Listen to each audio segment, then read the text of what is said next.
some of these are very, they're not small projects that freshmen or sophomore students really labored over to craft, but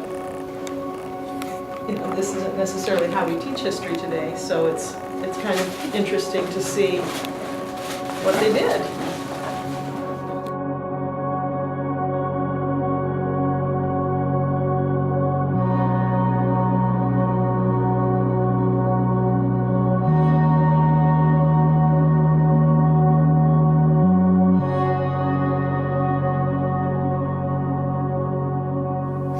Well, I think today, design to me is sort of a way of seeing things. To me, it's less about the skills of designing something specific, whether it's graphic design or interior design, and it's more like just a way of looking at the world holistically. As designers, we are constantly learning and gaining insight so we can be informed.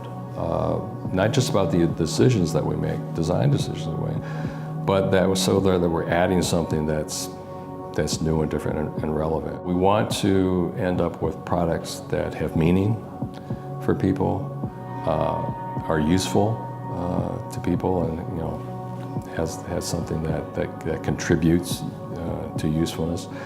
The word relevance is in there because meaning, usefulness. I mean, if it's meaningful and useful, it's probably going to be relevant to them, but it's also relevant to the time in which it's created. And in the department for 50 years, I had to learn who most of these people were.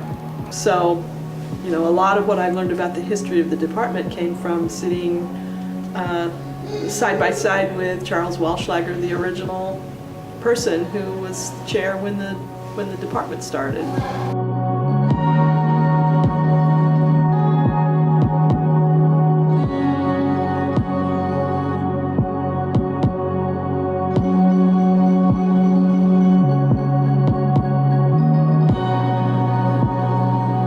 The majority of my inspiration comes from Mother Nature and the environment. As an interior designer, the industry is led by fashion, so color trends, fabric trends, all of that truly comes from fashion. But I would say that I am most inspired by how Mother Nature makes you feel.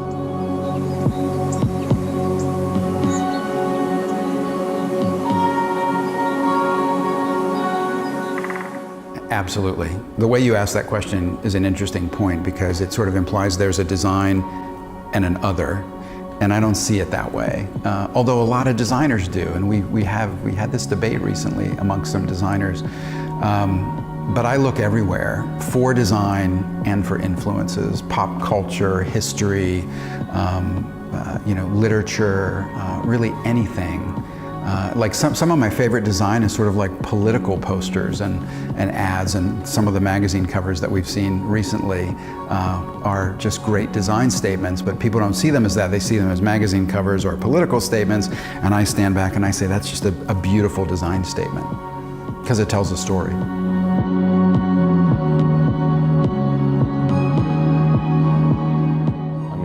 I think that creating things is a really honorable thing. It's something that's important in our world as we're kind of growing and changing and evolving. And interpreting what that means is a really important thing. And I think we're just trying to make things better. Yeah. One thing that I'd love to see designers, and especially Ohio State design and the design profession do more is kind of create more interaction with business people, sort of the left brain people, if you will.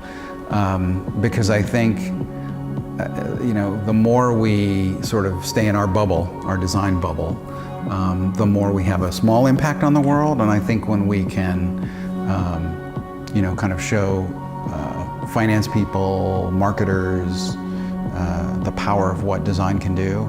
There's no reason why somebody who has a design degree can't become the CEO of a company, but I think sometimes there's a reluctance to kind of, trust those folks. So it just takes time, but I think that can start on campus, where you have more interdisciplinary projects with MBA types and designers on the same team. So that's something I'm passionate about.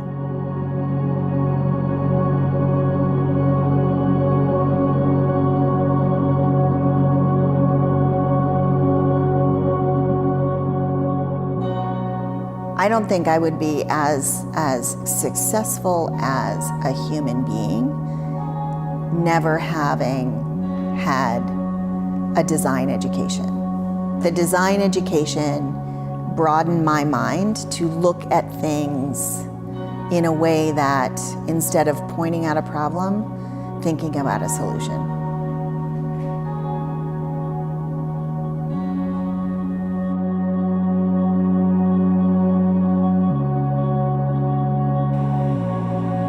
Happy 50 years. Happy 50 years. Happy 50th year. Happy 50 years, Department of Design. Go Bucks. Happy anniversary! Congratulations! Happy 50 years. Happy 50 years. Happy birthday, Department of Design. Happy 50th. Happy 50 years. Happy birthday, Department of Design.